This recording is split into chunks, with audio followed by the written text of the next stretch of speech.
there for a long time. My hands gripping the steering wheel, my knuckles white. A wave of relief quickly followed by confusion washed over me. This had to be a mistake. It must be some old derelict property Leo had invested in and forgotten about. No one could possibly be living here. It was uninhabitable. I was about to put the car in reverse, ready to retreat from this depressing scene, when my eyes caught something, a flicker of movement. In one of the downstairs windows, the one that wasn't boarded up, a grimy yellowed curtain had twitched. It moved just an inch. A tiny, almost imperceptible shift, but it was enough. Someone was inside, someone had seen me. The air in the car suddenly felt thick and hard to breathe. The fear that had been a low hum in the back of my mind now roared to life, a cold, solid knot in my stomach. This wasn't a mistake. This was the place, and whatever secret it held, it was a dark one. My determination battled with my terror. I had to know the truth. Taking a deep, shuddering breath, I opened the car door and stepped out into the heavy, oppressive silence. Every step up the crumbling walkway felt monumental, as if I was walking towards an unavoidable, life-shattering destiny. The house loomed over me, a silent, watchful guardian of a terrible secret. And I knew with every fibre of my being that the person I was when I knocked on that door would not be the same person who walked away. My feet felt like they were encased in lead as I moved up the crumbling stone path. Every snap of a twig under my shoes sounded like a gunshot in the profound, eerie silence. My heart was a wild bird beating against the cage of my ribs, so loud I was sure the entire world could hear it. The front door, with its peeling green paint and tarnished brass knob, looked like a gateway to a forgotten world. I raised my hand to knock, but my courage failed me. I was terrified of who might answer, of what truths might be waiting on the other side of that splintered wood. What if Leo was right? What if his parents were bitter and angry people who would scream at me for daring to disturb them? Instead of knocking, I found myself drawn to the side of the house towards the single downstairs window that wasn't boarded over. The glass was caked with years of dirt and grime, but there was a small clear patch near the corner, as if someone had recently wiped it clean to peer out. Holding my breath, I crept closer, my shoes sinking into the soft, damp earth. I leaned in, pressing my face as close to the glass as I dared, and peered through the small opening into the gloom within. The sight that met my eyes stole the air from my lungs and sent an icy shard of dread straight into my heart.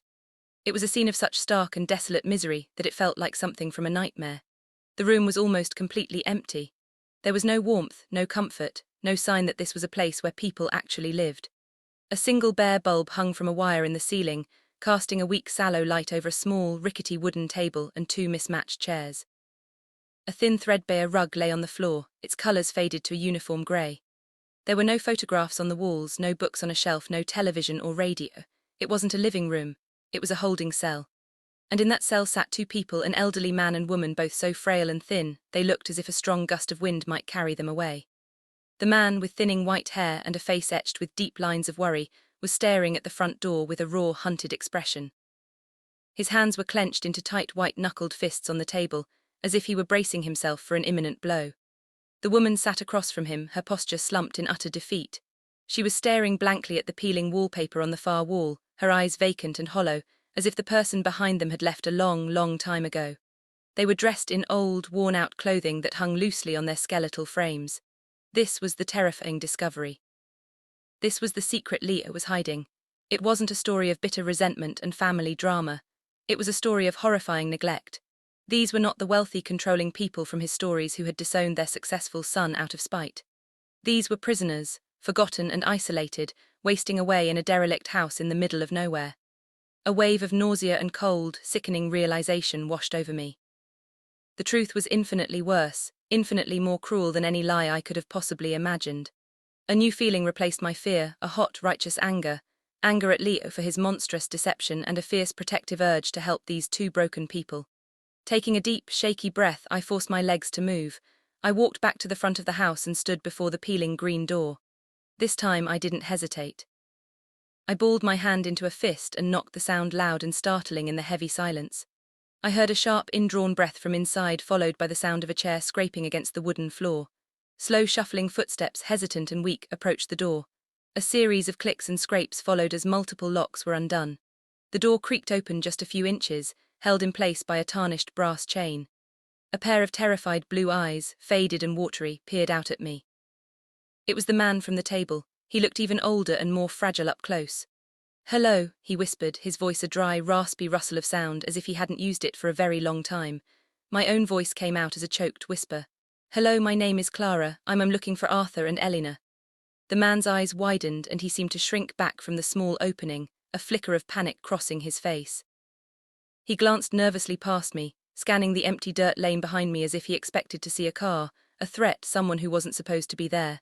"I'm Liu's fiancé," I added, the words feeling like ash in my mouth. At the mention of Liu's name, the man flinched as if I had physically struck him. A look of pure, undiluted terror washed over his features. He stumbled back a step, his hand flying to the door to slam it shut. This wasn't the reaction of a father who was angry with his son. It was the gut-wrenching reaction of a victim who was terrified of his abuser.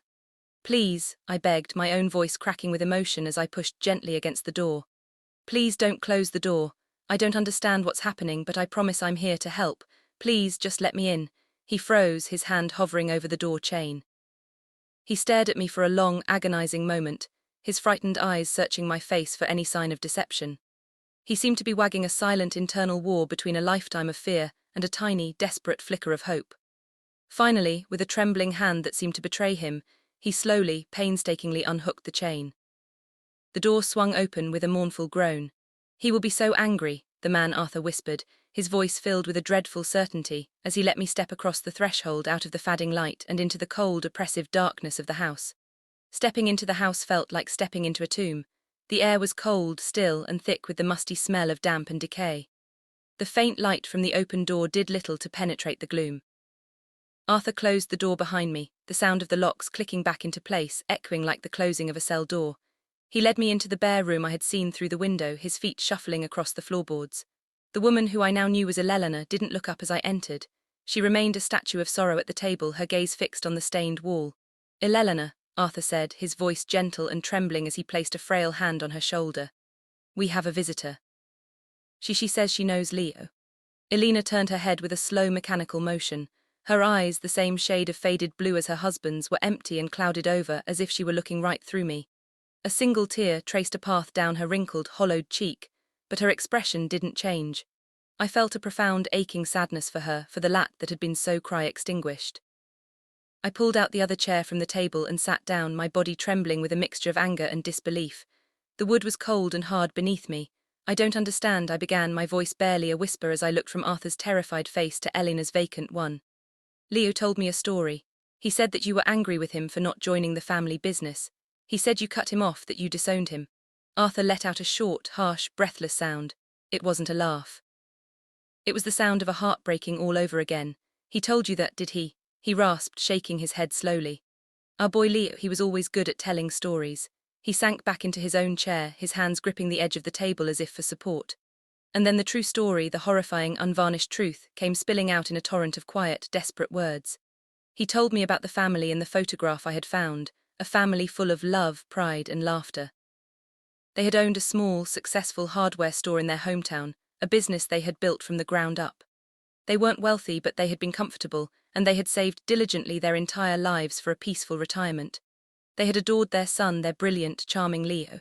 They had believed he could do anything, and that, he explained, was their undoing.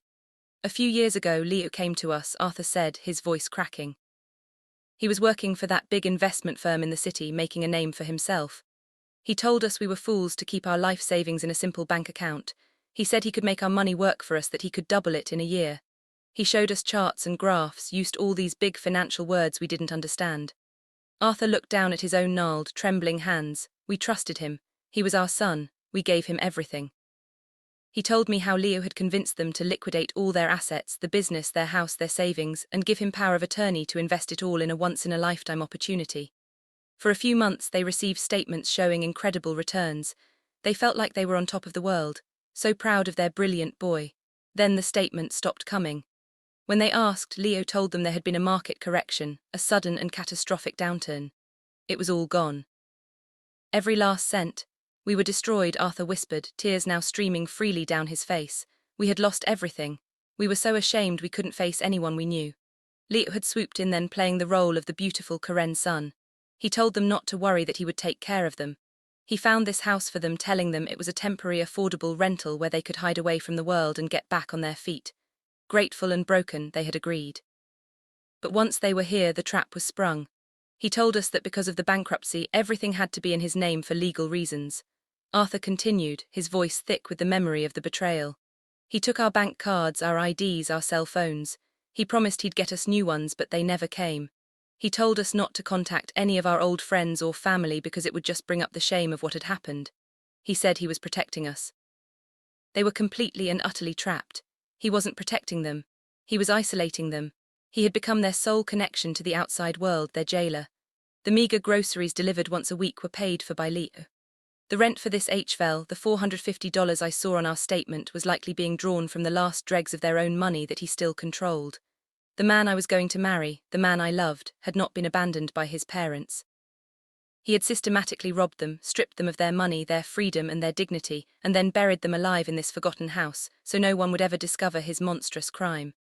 He had built his perfect life on the ruins of theirs. I looked over at Elena. She was now weeping silently, her thin shoulders shaken. The blankness was gone, replaced by a raw, bottomless grief. The story he had told me, the lie about the one unbreakable rule, it wasn't to protect his feelings. It was to protect his secret. It was a wall he had built around his prisoners to ensure no one ever came looking for them. And I had been about to become another brick in that wall. The drive back to the city was a silent 3-hour scream. The world outside my car windows, the trees, the sky, the passing cars seemed blurry and unreal. The only thing that felt real was the cold, hard knot of fury in my stomach and the devastating clarity in my mind. The man I had been planning to spend my life with, the man whose child I had dreamed of having, was not just a liar. He was a monster, a smiling, charming monster who had built his entire world on a foundation of cruelty and deceit. The fairy tale was over. The beautiful castle he had built for us was nothing more than a prison, just a prettier version of the one he kept his parents in. When I finally walked back into our sun-drenched apartment, the place I had once called home, it felt like I was breaking into a stranger's house. Every object, the plush cream rug we'd picked out together, the photos of us laughing on the mantelpiece, the floral magazine still scattered on the floor, was a prop in a lie. The air was thick with the ghost of a love that had never been real. I didn't cry. The shock and sadness had been burned away by a cold, resolute anger. I knew with absolute certainty what I had to do. I couldn't just leave. Leaving would be an escape for me, but it wouldn't be justice for Arthur and Elena. I had to tear his world down just as he had torn down theirs. My movements were calm and methodical. I went directly to his office and turned on his laptop. My hands were steady as I navigated to his financial files, to the accounts he managed for his parents. The statements were all there, a digital record of his crime. I saw the initial large deposit of their life savings, followed by a series of reckless, high-risk trades, and then the devastating losses. But I also saw something else. Large regular transfers from their dwindling accounts into one of his own personal accounts disguised with cryptic labels. He hadn't just lost their money, he had actively stolen it. I used my phone to take clear, damning pictures of every single transaction. Evidence. Next, I went into our bedroom. I pulled a suitcase from the top of the closet. The same closet where I'd found the photo album that started it all. I didn't pack everything. I just took the things that were truly mine. My clothes, my books, the sentimental trinkets from my own family that predated him. I packed the life I had before Leo, the life I was going to reclaim. Finally, I sat down on the couch and made 2 phone calls. The first was to the local police department in Willow Creek. My voice was calm and clear as I explained the situation, reporting a case of elder abuse and financial exploitation. I gave them the address on Old Mill Lane. The second call was to the state's Adult Protective Services hotline. I told them the same story, my heart aching as I described the conditions Arthur and Elena were living in. They both assured me they would send someone to the house immediately. Help was on the way. I had just hung up when I heard his key in the lock.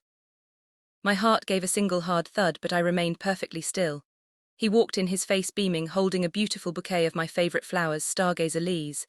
The sight of them, a gesture that once would have made melt, now made my stomach churn. "Hey honey, how was your day with Jenna?" he asked, his voice full of that practiced loving warmth. He leaned in to kiss me. I turned my face away and the cold, hard plastic of my phone pressed against my cheek. He froze, the smile faltering on his lips as he finally saw the look on my face. "I didn't visit Jenna today, Leo," I said, my voice quiet and devoid of all emotion. A flicker of confusion, then alarm crossed his face. "Oh, where did you go then?" I stood up and faced him, letting him see the complete absence of love in my eyes. "I went to Willow Creek," I said. "I met your parents." It was like watching a mask shatter. The handsome, charming face contorted, twisting into an ugly snarl of disbelief and pure, undiluted rage. His skin went pale.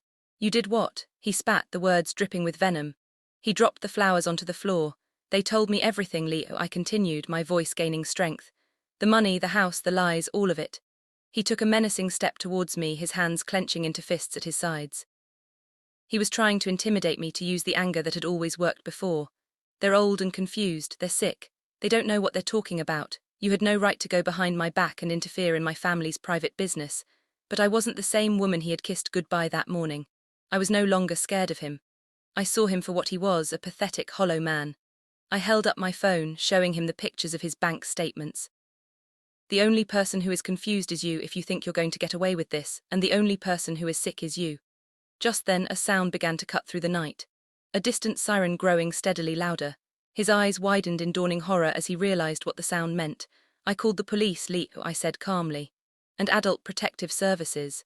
They're on their way to that house right now to get your parents to finally set them free. His face crumpled, the rage replaced by a desperate, panicked fear. He looked like a cornered animal, his lies and manipulations finally failing him. I felt nothing. No pity, no lingering sadness, just the clean, quiet satisfaction of justice. I walked over to the dining room table. Slowly, deliberately, I slid the heavy diamond engagement ring from my finger. It felt like I was removing a shackle. I placed it on the polished wood, its sparkle looking obscene in the suddenly harsh light of the room. It's over, I said. Then I turned, picked up my suitcase and walked to the door, leaving him standing amidst the ruins of the perfect life he had built on the suffering of others. As I stepped out into the cool night air, the siren now screaming through the city streets, I didn't feel a single pang of loss for the future I was leaving behind. I felt only relief. I was escaping the nightmare, and Arthur and Alina were too. We were all finally free. Carefully built, and I was still standing completely unharmed. He had expected a mushroom cloud of tears, screams and begging. He did not expect my calm, steady smile. He did not expect the silence. I let that silence stretch, letting it grow heavy and uncomfortable for everyone, especially for him. I enjoyed the look of raw uncertainty that was slowly seeping into his eyes, a look I had never seen there before. I watched the smug, victorious expression on K.H. Lowe's face begin to melt like ice cream in the sun. This wasn't going according to their script. The victim wasn't playing her part. I lifted the microphone to my lips, the cool metal a comfort in my hand. Thank you, Leo, I began, my voice ringing out with a strength that seemed to surprise everyone, including myself. It was as clear and solid as a bell. Thank you for this paperwork. It's always good to be organized. A few nervous, uncertain chuckles rippled through the stunned crowd. I looked directly at him, pinning him with my gaze. But you seem to be a little confused about the order of things today. You see, I said, taking a deliberate step towards him. You can't really divorce me and leave me with nothing because you, my dear husband, have nothing to give. Leo let out a short, ugly bark of a laugh. It sounded forced and hollow. What are you talking about, Amelia? Have you finally lost your mind? The grief, the hormones, it's all gone to your head. I'm about to inherit everything. Are you? I asked, my voice dangerously sweet. I reached into the small, elegant purse hanging from my shoulder. My hand didn't tremble. I felt a strange, icy calm. I pulled out a single folded document. It was the certified copy of Beatrix's final will. I unfolded it slowly and held it up for everyone to see. I believe this says something a little different. This is a copy of your grandmother's last will and testament certified by her lawyer, Mr. Hemlock, who I believe is standing right over there by the hydrangeas. I gestured to the back of the crowd where the kind-faced lawyer, true to his word, gave a slight professional nod. A new wave of murmurs swept through the guests. I saw Leo's eyes dart towards Mr. Hemlock, and for the first time a genuine flicker of fear appeared on his face. Beatrix was a very, very smart woman. I continued, my voice growing stronger, more confident with every word. I was no longer whispering in the shadows. I was commanding the stage he had built for me. She knew you, Leo. She knew your character. She knew your greed. And more than anything, she wanted to protect her family's future, her real family. I took another step closer, closing the distance between us. His face was starting to lose its healthy tanned color. Her will states that her entire fortune, the company, this house, and every single thing she owned, has been placed into a trust. A trust that is to be managed by one person and one person only. I paused, letting the words hang in the air, letting the tension build to a breaking point. The entire garden was so quiet you could hear a bird chirping in a distant tree. I placed my free hand on my round belly, a gesture that was both maternal and powerful. That trust is to be controlled by the mother of her first great-grandchild. Starting from the moment of the baby's birth, I let them connect the dots. The collective gasp from the crowd was a huge, satisfying rush of air. So you see, Leo, I said, my voice dropping to a near whisper, but in the dead silence it carried to every corner of the garden. You don't own any of this anymore. I held up the will. I do. The look on his face, it was a masterpiece of horror. It turned from tan to pale to a ghostly, horrifying white. The confident, cruel man who had tried to destroy me just moments ago completely vanished. In his place stood a terrified little boy who had just had all his toys taken away. The look of triumph was gone, replaced by pure, raw, white-hot fear. The aftermath was instant, beautiful chaos. The silence of the garden shattered into 100 different whispers, gasps, and murmurs. It was like a spell had been broken. Leo just stood there frozen, his mouth hanging open in a silent, ugly O. He looked from the will in my hand to my face, then to Mr. Hemlock, then back to me, his mind clearly short-circuiting, unable to process the new reality that had just crashed down upon him. Standing behind him, Chloe looked like she had seen a ghost. Her perfectly made-up face was a mask of pale shock and disbelief. The future she had so smugly envisioned, a life of luxury with my husband and his family's money, had just evaporated into thin air right before her eyes, but I wasn't finished. They had wanted a public spectacle, and I was going to give them one. I turned my attention from Leo's crumbling face back to our stunned audience. Leo also forgot to mention the reason for this sudden dramatic divorce. I announced, my voice dripping with ice. He has been having an affair with that woman right there. I raised my arm and pointed a steady, unwavering finger directly at Chloe. For over a year, while I was at home making a life for us, carrying his child, he was taking her to fancy restaurants and buying her expensive gifts with money he foolishly thought would one day be his. Every single eye in that garden swiveled to Chloe. She flinched as if she'd been physically struck. The smugness was gone, replaced by a desperate, panicked shame. She looked like she wanted the manicured lawn to open up and swallow her whole. The game was over. The checkmate was absolute. They had not only lost, they had been exposed as the cheap, cruel people they truly were. I turned back to Leo. He was finally moving, trembling, a mixture of pathetic rage and raw panic swirling in his eyes. He looked like a cornered animal. "So about these divorce papers," I said, my voice calm and businesslike. I bent down and picked one up from the ground, holding it between my thumb and forefinger as if it were a piece of trash. "I accept, but my lawyer will be in touch with yours to discuss my terms. They will be generous, I'm sure." The sarcasm in my voice was sharp enough to cut glass. "And as for you," I looked him dead in the eye, my voice low and firm, leaving absolutely no room for argument or negotiation. "This is no longer your house. This is my house, Beatrix's house. Soon my child's house. I want you to go upstairs, pack your things and be gone. You have 24 hours. His parents, who had been frozen in the crowd, finally rushed forward, their faces a mess of confusion and horror. "Amelia, what is the meaning of this?" his father stammered, looking at me as if he'd never truly seen me before. I met his gaze without flinching. "The meaning is that Beatrice knew her son better than anyone. She saw his greed and she protected her legacy from it. I am simply following her final wishes." Leo finally found his voice, but it wasn't the booming, confident tone he had used at the microphone. It was a pathetic, desperate squeak. "You can't do this to me." "I can," I replied, the words solid as stone. "And I am." I turned my back on him then, a simple gesture that signaled he was completely and utterly dismissed from my life. That was the last thing I said to him that day. I didn't need to say anything more. I walked away from the mess he had created, away from the shattered pieces of our old life. My true friends, the ones who had looked horrified by his actions and not by my reaction, immediately gathered around me, their faces full of awe, relief, and unwavering support. The party was over, but my life, my real life, was just beginning.